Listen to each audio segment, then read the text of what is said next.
मित्रों, सादर प्रणाम करती हूँ। आज आपके समक्ष एक शिव भजन लेके आई हूँ।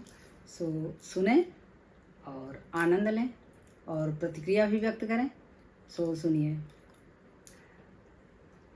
सांझे सवेरे दोपहरिया हो, गंगा मारे ली लहरिया। सांझे सवेरे दोपहरिया हो, गंगा मारे ली लहरिया।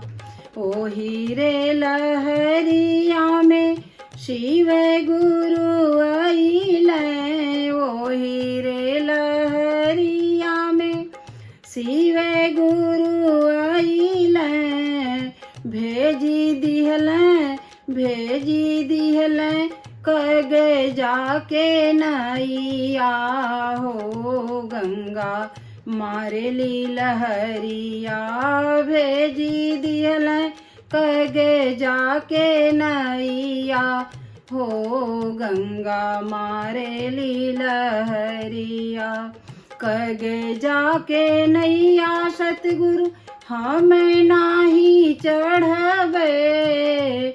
कगे जाके नैया शिव गुरु हमें नाही चढ़वे। कगे जाके नैया गली जाई है ओ, गंगा मारे ली लहरिया। कगे जाके नैया गली जाई है हो, गंगा मारे ली लहरिया। ओ हीरे लहरिया में शिव गुरु अइले। ओ हीरे लहरिया में शिव गुरु अइले। अरे भेजी दिहले कठवा के नैया हो, गंगा मारे ली लहरिया। भेजी दिहले कठवा के नैया हो, गंगा मारे ली लहरिया। कठवा के नैया शिव गुरु हम नाही चढ़वे। कठवा के नैया शिव गुरु हम नाही चढ़वे। अरे टूटी जई है कठवा के नैया हो, गंगा मारे ली लहरिया। टूटी जई है कठवा के नैया हो, गंगा मारे ली लहरिया। ओ हीरे लहरिया में शिव गुरु अइले। भेजी दिहले सोनवा के नैया हो, गंगा मारे ली लहरिया। भेजी दिहले सोनवा के नैया हो, गंगा मारे ली लहरिया। सोनवा के नैया शिव गुरु हम नाही चढ़वे। सोनवा के नैया शिव गुरु हम नाही चढ़वे।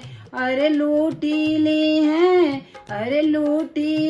है चोरवा डकुइया हो, गंगा मारे ली लहरिया।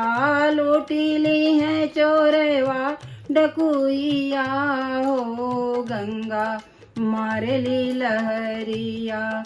मारे ली लहरिया गंगा मारे ली लहरिया।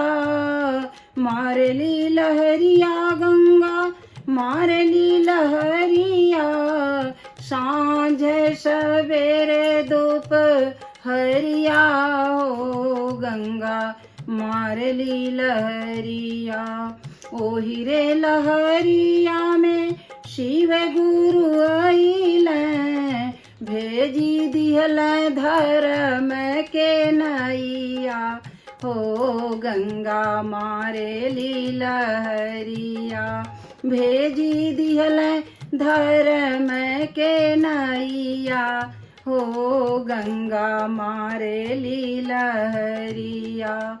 धर्म के नैया शिव गुरु हम चढ़ी जाइबे धर्म के नैया शिव गुरु हम चढ़ी जाइबे। अरे चढ़ी जइबे चढ़ के जइबे होई वही परवा हो। गंगा मारे लीला हरिया चली जइबे हमें ओही परवा हो। गंगा मारे लीलहरिया साँझ सवेरे धूप हरिया हो। गंगा मारे लीलहरिया मारे लीलहरिया गंगा मारे लीलहरिया साँझ सवेरे धूप हरिया हो। गंगा मारे लीलहरिया। जय हो गंगे मैया, जय हो शिव गुरु की।